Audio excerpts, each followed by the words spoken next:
My phone was buzzing in my back pocket, but I didn't want to reach for it as I entered the Holocaust Tower.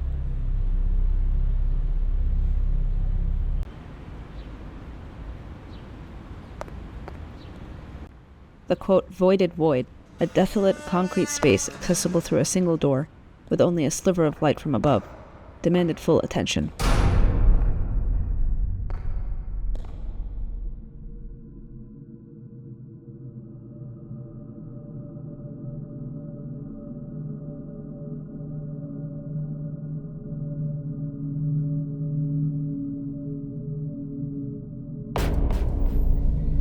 I stood for a few minutes in the chill and dark, absorbing the sense of absence and loss.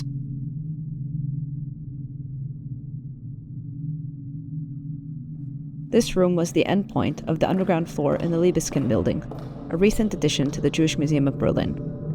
The building's architecture is intended to convey, quote, the physical emptiness that resulted from the expulsion, destruction, and annihilation of Jewish life in the Shoah. I was visiting Berlin for a conference and had wanted to see the museum on my free day. Berlin and the fate of its Jewish population has always weighed on my mind as a Palestinian. The atrocities of European antisemitism had overturned the world, ours included. I stepped out of the tower, and before proceeding to the upper levels for the permanent exhibits, I unlocked my phone. I had notifications in every group chat and social media app. Hamas fighters had breached the militarized fence around the Gaza Strip, entered nearby settlements, killed an unknown number, and taken hostages. Academics and activists I spoke to regularly were trying to make sense of what was happening and what was to come. I couldn't really absorb the scope of any of it. Throughout the rest of the day I spent at the Jewish Museum, I oscillated between reading the information in each exhibit and stepping aside to check for more updates. I learned about the Jews of Worms and Mainz and their deep-rooted history in Ashkenaz, the region north of the Alps, though eventually the term would come to refer more broadly to Central and Eastern Europe. I learned that when Christian Europe launched the Crusades in the Levant that killed thousands of Muslims, it turned on its Jewish communities too, setting fire to Jewish quarters and driving them from their cities. Then I checked the latest death counts. I watched videos about German Jewish life during the Weimar Republic and the debates that emerged between the assimilationists, who believed they had a space in European society, and Zionists, who advocated migration elsewhere. Then I refreshed live blogs for the latest statements from world leaders as the death toll ticked higher. It was as if I was absorbing violence across different eras, one bleeding into the other. In one corner, a video of an elderly man, a proud socialist as he called himself, played alongside other Jewish voices to demonstrate the diversity of the community. When asked whether he felt at home in Germany, he responded, "If Israel had not been created, I would not have remained in Europe." This sentiment is familiar to many Jews around the world. Israel was the insurance policy. Israel ensured Jewish safety. As long as it existed, Jews could live anywhere with some reassurance. But was that truly the case?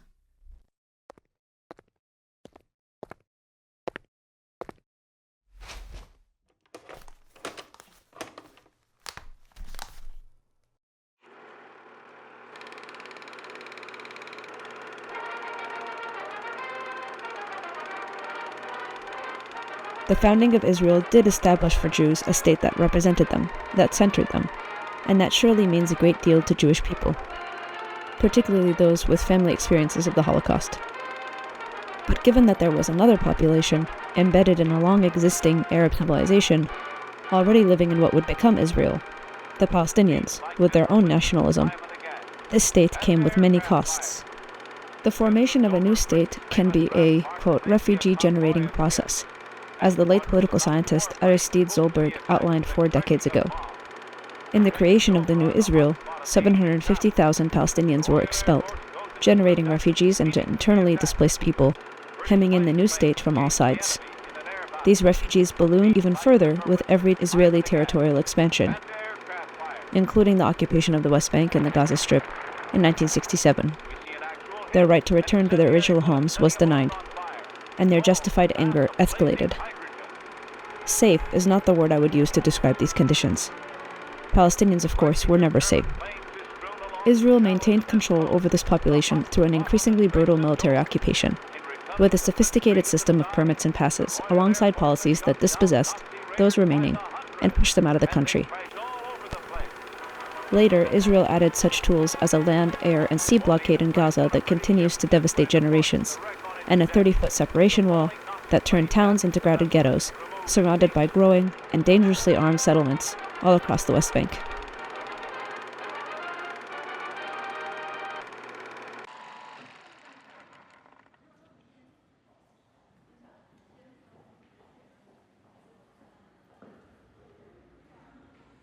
As historian Daniel B. Schwartz notes in his book, Ghetto, The History of a Word, the ghetto has, quote, figured prominently in virtually all the major developments of modern Jewish history, end quote, with Israel emerging as the answer to the ghetto suffered by Jews around the world. The irony of a state formed as the antithesis to the ghetto, using ghettoization as a strategy of control, is not lost on Palestinians. This infrastructure of coercion went hand in hand, of course, with ever-present physical violence, imprisonment, home demolitions, airstrikes, and more. Uprisings against this reality and the use of violence emerged frequently. For a short time, the idea of a two-state solution was entertained as a possible way out. That was quickly abandoned, however, and in recent years, even the pretense of finding a solution has taken a back seat for both Israeli officials and their counterparts in the international community. People can only be safe collectively by ensuring those around them are also safe. States are the way we organize our world, and they can provide forms of safety, but often narrowly, fleetingly, and by denying safety to others. A state that continues to deny sovereignty cannot sustain safety. In the name of sovereignty and safety, it will continue to cause violence, and a garrison can only protect for so long.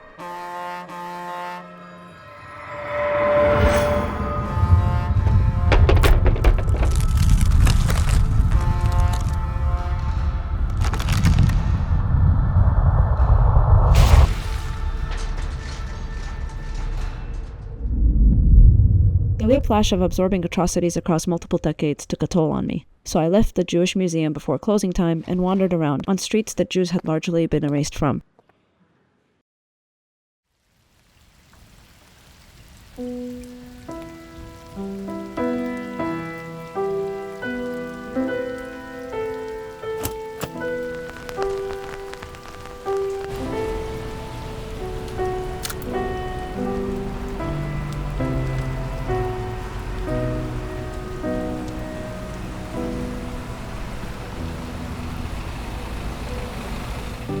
I passed the remaining facade of Anhalterbahnhof, a train station that served as a deportation center for Berlin's Jews, not too far from the museum.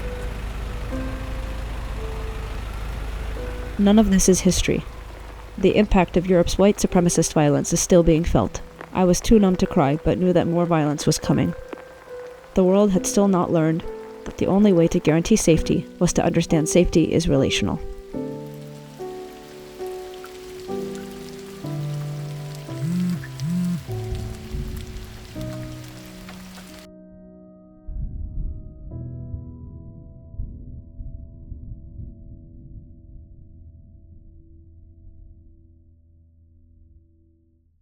This video is based on the essay Memory Voids and Role Reversals by Dana El Kurd, which was published by New Lines magazine in November of 2023. The full version of the essay can be found on our website at newlinesmag.com.